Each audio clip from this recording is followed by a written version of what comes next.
Switzerland and France is home to the most prestigious watch brands in the world: Rolex, Omega, Tag Heuer, Patek Philippe, Cartier, and Audemars Piguet.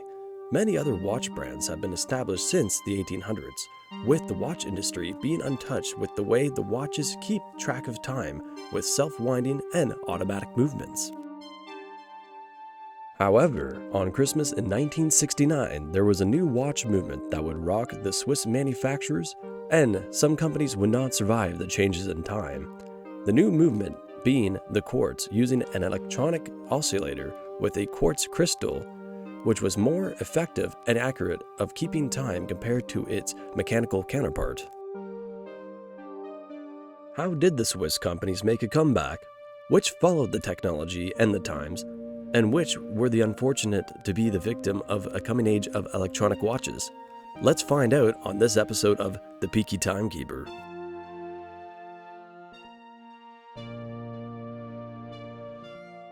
In the 1950s and 60s, watch companies were in fierce competition of who would be the first to bring the quartz movement to the public. This race was between the Japanese company Seiko and an ensemble of Swiss brands like Patek Philippe and Omega. Seiko created the crystal chronometer QC951 for the 1964 Summer Olympics Games in Tokyo, which was used as a backup for the marathon races.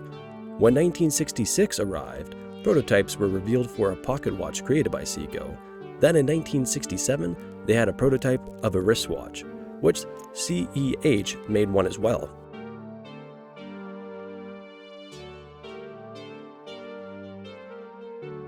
December 25, 1969. After 10 years of research, Seiko releases the first ever quartz wristwatch, the Astron. This sent all other watch brands into a frenzy with this new technology.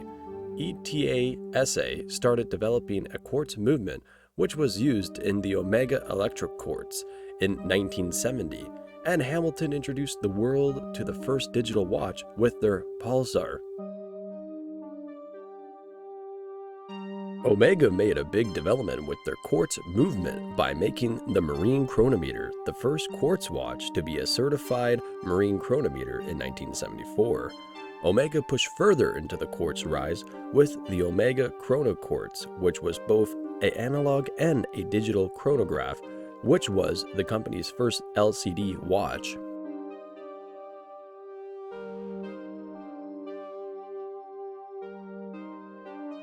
Even though Omega found a way to navigate the quartz craze, other Swiss brands were quite hesitant to venture into the new technology, which did more harm than good.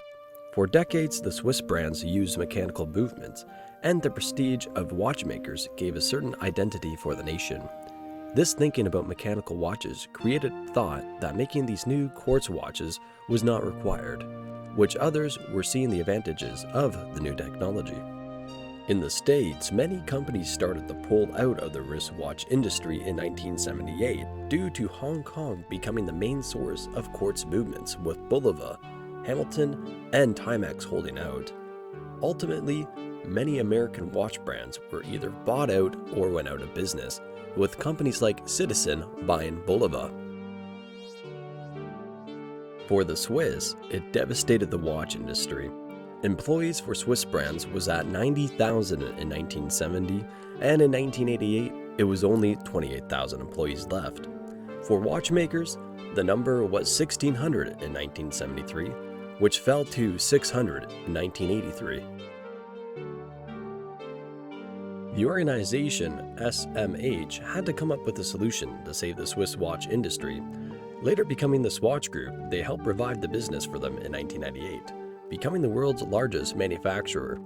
The brand owns under names like Longines, Omega, Tissot, Harry Winston, and more.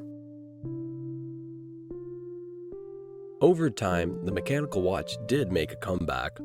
Swatch still makes watches, however, most of the work was done in China and Japan, while other Swiss brands went into the higher end of the market with their mechanical watches. The appeal, art, craftsmanship, style, and design had made mechanical watches more desirable for customers to experience and want what a century of knowledge and mastery give, instead of the tiny electronics that dominated the market for some time. To conclude, here's a quote from Lord Chesterfield: "We are hardly ever grateful for a fine clock or watch when it goes right, and we pay attention to only when it falters. For then we are caught by surprise. It ought to be the other way about." Thank you for watching the Peaky Time Keeper.